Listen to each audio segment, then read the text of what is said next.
তোর রাগ হয়েছে দাদাই তোকে নিয়ে যায়নি বলে? কিভাবে ছিঁড়ছে দেখো।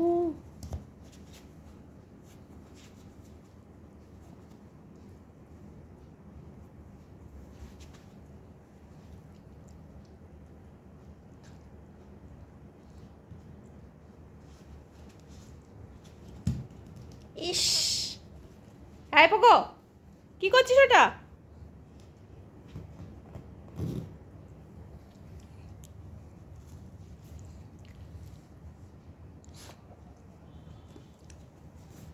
পুরো টুকরো টুকরো করে দিয়েছিস, পুরো টুকরো টুকরো করে দিয়েছিস। রান্নাঘরে কত ন্যাকড়া জোগাড় করবো আমি গ্যাস পরিষ্কার করার জন্য? প্রতিটা ন্যাকড়া নিয়ে চলে আসে তুই এরকম কুটি কুটি করে ছিঁড়বি। দোষী ছেলে। দেখো দেখো কি করছে, দেখো কি দুষ্টুই হয়েছে। দেখো আমার গ্যাস পরিষ্কার করা ন্যাকড়াটা নিয়ে চলে এসেছে, এসে এটা কুটি কুটি করে ছিঁড়ছে। ওটা ওর খেলা, ওটা ওর খেলা।